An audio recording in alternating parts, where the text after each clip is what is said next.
Freedom Radio Hour. Live on Capital Radio 91.6 FM. All right, everybody. Welcome to another edition of the Freedom Radio Hour. I'm your host, DJ Adam Cruz, and I have my fantastic co-host here, Eddie Nicholas. What up, Adam? And welcome to Capital Radio 91.6 FM. What up, sir? Well, I'm so glad to be here. We're here, episode 9, season 1. I'm so excited. We have a lot of music business news. It seems like the more that we're doing this show, Eddie, more and more news is coming out that I think it's interesting to bring up. As a recap from last week, we were talking about how the RIAA, the Recording Industry Association, has published their report that so far, 2014 will not see a platinum selling artist, so no artist albums. If you remember, we were talking about the soundtrack, which doesn't count as an album art. That was Frozen, that moved 3.2 million copies so far. Well, now we were pondering whether Taylor Swift, whose new album 1989 just came out, whether that would pass the 1 million mark before the end of the year, so that the RIAA, if for nothing else, can save face. You know. So as it turns out, the data just came out this week, and Taylor Swift, in her very first week, has sold 1.2 million copies of her album 1989. I think it's there's a few reasons, but largely because she has such popularity from that song "Shake It Off." Okay. You know, the kids really like that stuff. You know, but Taylor Swift is now a party of one. So industry insiders are saying she's basically defying retail gravity at this point. Well, I don't think it's defying retail gravity. I think it is what it is. She's the popular artist at this time. Yeah, but there were lots of other artists, too, that they haven't moved nearly a million units. She has that cross appeal.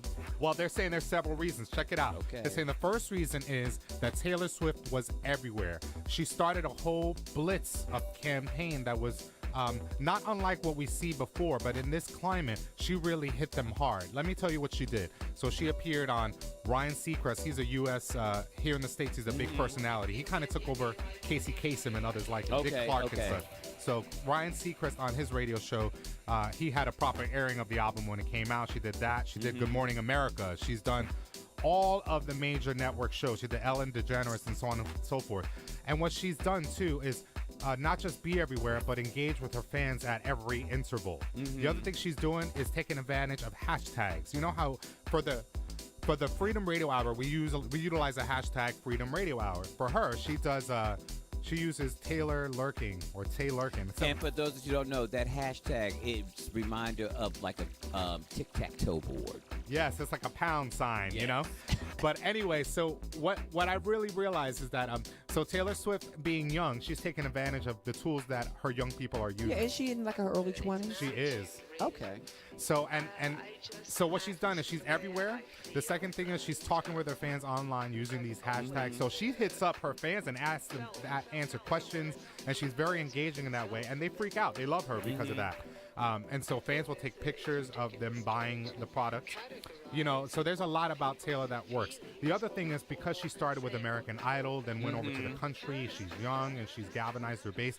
All those things seem to be working in her favor, and it's very much unlike any other artist out there right now in the States. And they're saying that because of that is the reason why that she was able to push so many units. But before we recorded here today, you and I were talking about some other artists, right? You were made mention of a surprise leak, not surprise album that will be coming out. Miss Bouncy Beyonce. You said bouncy. Yes. So evidently Beyonce was planning a secret release for Friday or next Friday, and oops, it got leaked. You know, daggone. That was no oops, it got released. I'm sorry. See, I get so emotional when it comes to these people and these other R&B and pop, hip-hop, whatever you want to call it. I know, there's a lot. So she was planning basically the self-titled album that she released at the end of 2013, which was a surprise, and that sold several million. I would say, didn't that go? That did very well, but in 2013. It's still selling now, and it's actually surpassed 700,000 marks for 2014, but it's not a platinum seller for this year. Oh. Okay? But it was a platinum seller for last year, though, Correct. Right? Okay. But we're only talking about yearly sales now. Okay. So Beyonce was planning a re-release of her self-titled album with extra remixes, videos, and such, and that was supposed to be a surprise. But they're saying that when that drops, which should be in the next week or two, that might beat out Taylor Swift, in which case RIAA might feel a lot better. And the other album that we're talking about is Miss Mary J. Blige. Yes, the London Lord. sessions will be out very soon if they're not out already, and they're saying she might help the situation. But going back to Taylor, she did something that was very interesting that I want to talk about after the break. She pulled all of her albums from Spotify. And we're going to talk about why and what that means for you and I when we return right here at the Freedom Radio Hour. Capital Radio 91.6 FM. Freedom Radio Hour. Live on Capital Radio 91.6 FM. What up, good people? Welcome back. I'm Eddie Nicholas. Welcome back to Capital Radio 91.6 FM. I'm here with my co-partner, Mr. Adam Cruz. Now, Adam, before we went for a brief little second there, we were talking about some interesting information. Can we kind of backtrack towards that? Yes. So before the break, we were talking about Taylor Swift and how she has surpassed the 1 million mark, which makes her the only artist in 2014 to do so in the States. Okay?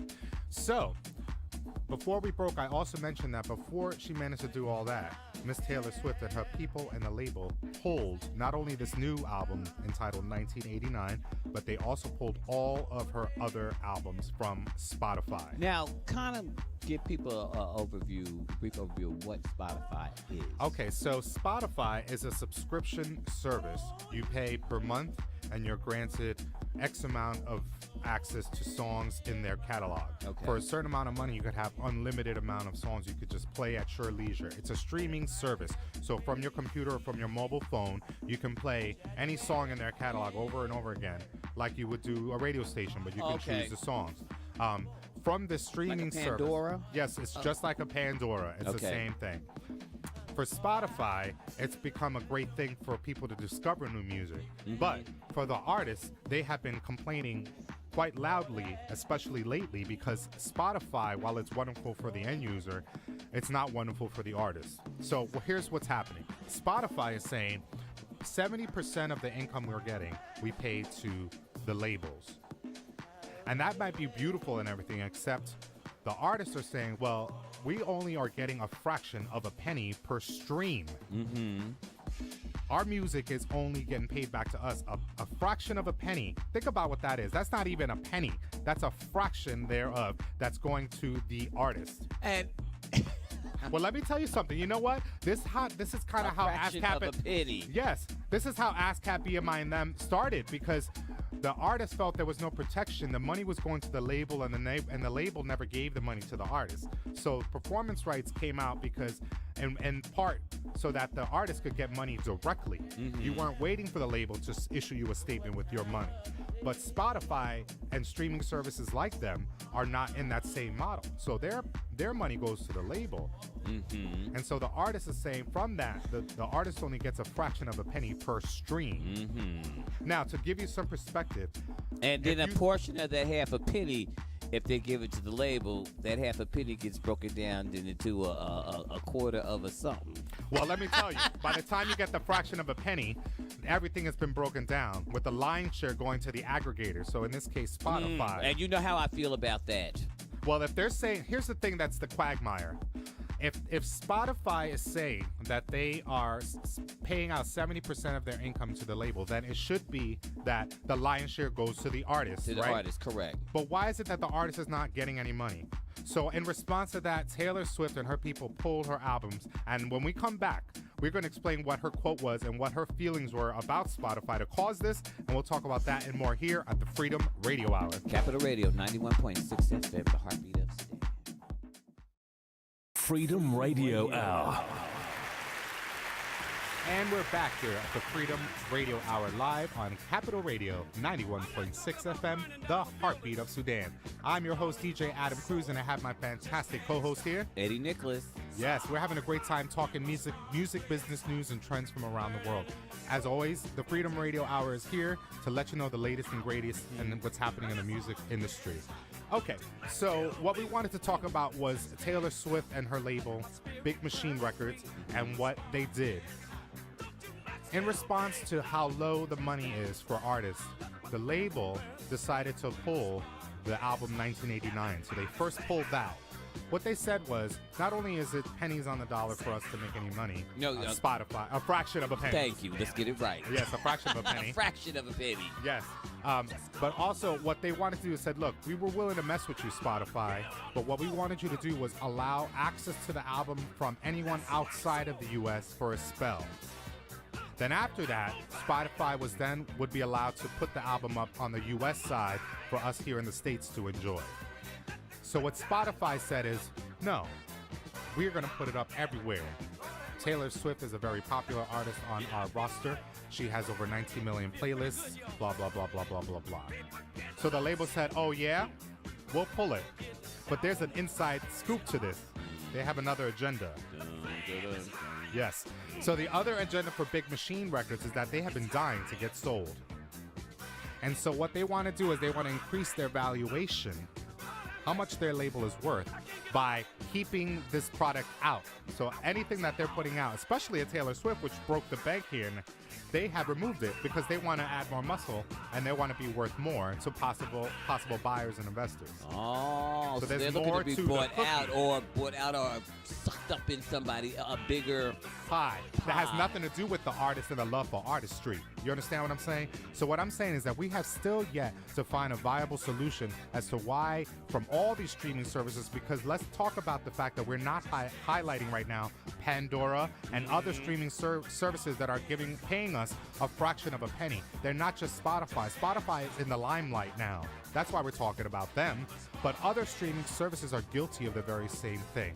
So here at the Freedom Radio Hour, we want you to check out freedomradiohour.com for all the latest, and definitely leave a comment under everything that we're posting because we want to know what you have to say about everything. To hear what you have to say. Exactly. So definitely thank you for tuning in, and keep it locked here for the next time around. We want to talk more about this music business news and trends from around the world. I'm your co-host, DJ Adam Cruz. I have Eddie Nicholas. Yes, he's our fabulous co-host. Definitely check out EddieNicholas.com. He has a brand new record called One Time out now. And I hope you enjoyed the live edit of Shake that we played much earlier. Keep it locked here. FreedomRadioHour.com, y'all. Peace. Peace out, Capital Radio 91.6 FM. Boom, boom.